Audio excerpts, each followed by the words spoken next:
third video on the series of the Rotten Blood Quest Guide. This time I am covering Vemiath, but as I said on the previous video, Vemiath or Chagors can be swapped in places, and it's up to the team's preferred way to go about it.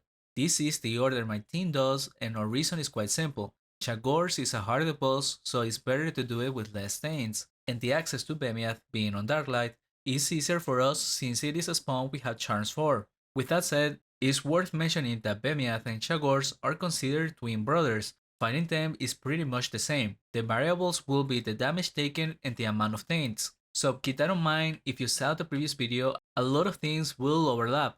Now, starting with the access, the 5 pillars of this spawn are located quite apart from each other, which makes it more dangerous to run through, but there is the benefit of having a safe spot by the boss teleport that you can levitate down to. So people run on their own for these pillars and then wait by the portal for the remaining charges, and for the rest of the team to catch up. In our case, we still prefer to kill our way in. And with that in mind, the damage taken is energy, physical, and a bit of ice. Additionally, because now you should have 2 taints from the previous bosses, killing a creature has a chance of 6% to summon a Bloodjaw, which will do heavy life drain damage in AoE. On average, we will get 1 Bloodjaw every other pull, but as long as you're going slowly, it's not that much harder than a hunt. It took us around 12 minutes to get to the boss, but we used the pillar by the far left, which later on we started ignoring and we just had to wait a bit by the teleport that way. However, it depends on the team's killing speed. If you have no charms, it's likely an overkill to do all 5,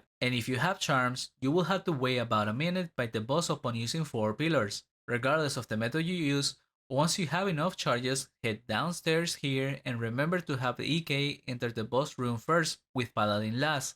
And now let's talk about Vemiath. The protection for this boss is mainly energy damage for everyone. EK still takes mostly life drain from the Bloodjaws, but the chain attacks and the curse from the pillars is energy, so gear up accordingly. And let me start with the general mechanics. Each player gets 2 charges per second. Upon reaching 20, you take 15% of your max HP per second.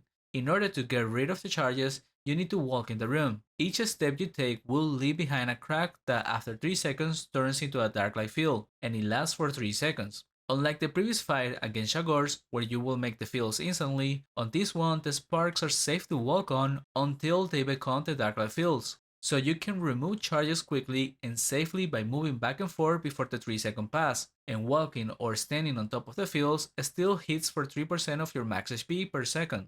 Next up is the summoning of the Pillars of the Dark Energy. This will trigger a chain attack if you are within melee range of them, and this chain bounces at least 4 squares away, so it's quite easy for it to bounce to shooters even if they are not near the pillars. Even as the EK, I will occasionally get hit by the chain at the side of the room if a shooter happened to be in between. When hit by the chain, it applies a curse that does 1200 energy damage per second, and if you are hit by the beam of Vemiath, it will release the damage of all the charges you currently have. So 12k at 10 charges, 6k at 5, and no damage if you have 0 charges. All of these can be mitigated by energy protection as well. Mages are to stand by the sides, one can move around the middle part if needed, but ideally you want to have the MS and second ED on one side, and the main ED by himself in the opposite.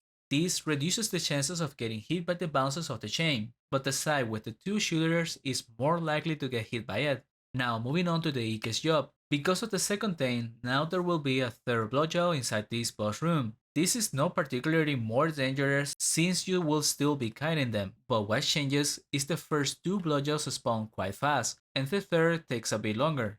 So a bit more chaotic at the passing of the bosses and higher odds at them swapping with the shooter in that time with the first aim.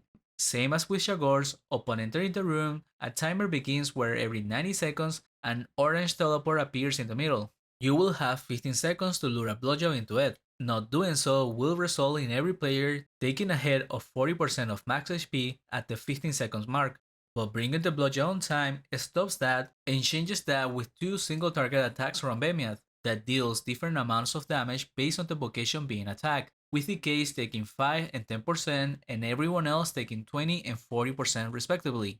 So in order to keep track of this, it's necessary to have a timer going. It could be on your phone or a second monitor. What I personally use is this website. I go with the countdown option, setting a timer for 20:03. This is so that I can press start and then count down for the team the 3 seconds and pull the lever at 20.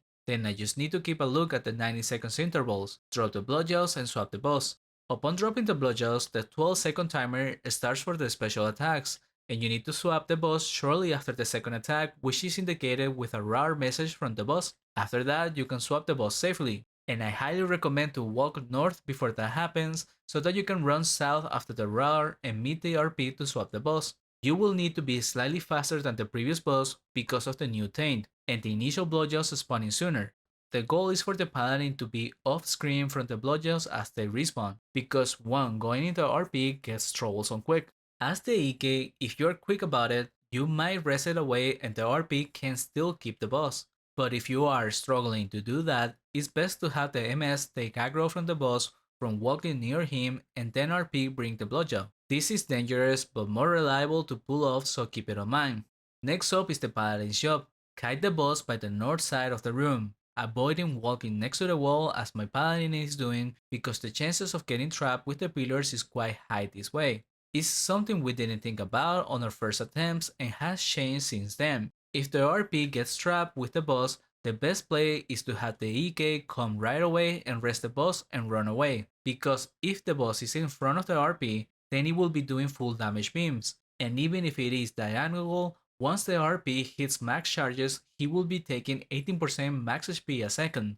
However, if it is just the RP that gets fully trapped and Vemiath is outside of it, then a mage can tank the boss until the RP gets free. Additionally, the boss heals from stepping on the trial left behind by the RP, but it is to a minimal amount, hardly a problem even if the boss were to trap himself with pillars. However, you should still take this as practice, because the mechanic in Backregor is roughly the same, but the healing is much higher, so you do want to be good at kiting the boss in a path he doesn't step on your fields. So kite him in a small circle, never going too far as he could lose aggro and go on someone else.